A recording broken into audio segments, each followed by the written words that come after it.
Listen up and listen carefully. We need to stop counting out and disrespecting the Los Angeles Clippers. The Clippers are a top three team in the NBA, a top three favorite to win the 2021 NBA championship, and I am giving them a legit shot to dethrone the defending champion crosstown rival Los Angeles Lakers and beat a team in the finals like the Brooklyn Nets. And am I going to pick them to beat the Lakers? No. I think this year we will get the Battle of LA in the Western Conference Finals.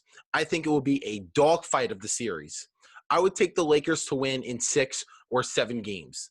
But to think the Clippers are irrelevant now and they have no fighter's chance is ridiculous. I am totally aware of what a disaster of a choke job that they had in the bubble in the Western Conference semifinals against the Denver Nuggets, blowing a 3-1 lead, having double-digit leads in games 5, 6, and 7. It was awful. It was a pathetic choke job, one of the biggest choke jobs in the history of the NBA. That does not mean that that's going to happen again next year.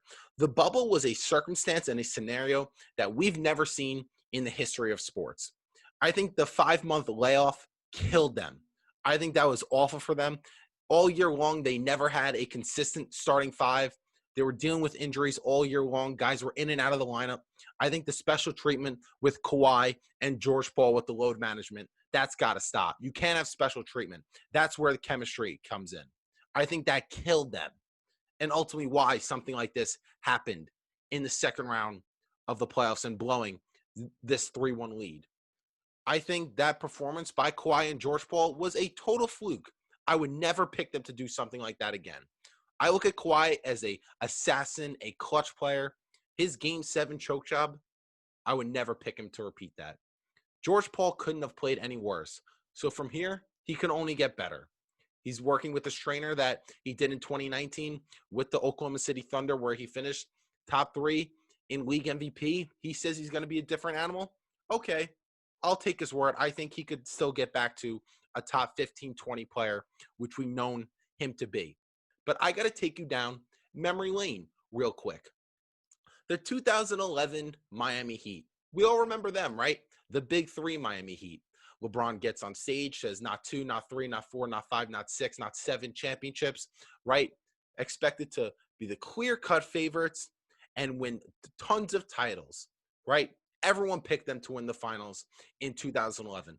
Just like this year's Clippers in 2020, right? A lot of people thought the Clippers were the favorites and the Clippers were going to win the title because they got the best player in Kawhi, right? What happened to that Heat team? They were up 2-1 against the Mavericks, and in games 4, 5, and 6, LeBron and that Miami Heat team completely melted down an all-time pathetic choke job. What was the mentality and the narrative going into the 2012 season? LeBron's not built for the playoffs. This Heat team will never win a championship. Pat Riley's going to have to break this whole thing up. This is never going to work, right? We all remember that narrative. And then what happened? LeBron wins league MVP, and the Heat win back-to-back championships. Am I comparing the 2012 Miami Heat team to this 2020 Clippers team in terms of talent? Of course not. But there are some similarities in the narrative. The Clippers are still legit, and they still are a top 3 team in this league. Like I said, I'm not going to pick them to win, but to count them out is ridiculous. Don't be surprised if the Clippers have the number 1 seed in the Western Conference. They are going to the Western Conference Finals. We will get the Battle of LA that we wanted last year, and we're still waiting for. I think we will get that again. Like I said earlier in this segment, I won't pick them, but I'm not ruling them out. They are a legit title contender. They are not a team to rule out. Replacing Doc Rivers with Ty Lue is a fantastic upgrade. We've seen how Ty Lue deals with superstars with LeBron and Kyrie, right? And they won the championship in 2016. I think that is a tremendous upgrade. I think the chemistry will be way better. I think Ty Lue is a significantly better coach than Doc Rivers. That's an upgrade right there. The Clippers did not get worse last year to this year. They lost Montrezl Harrell going to the Lakers. I understand that's a huge loss, but acquiring a guy like Serge Ibaka, you could say he's as good, if not better, than Montrezl Harrell. So the Clippers are the same team they were last year, I think, with more of a chip on their shoulder, something to prove, having a better coach. They will be right there.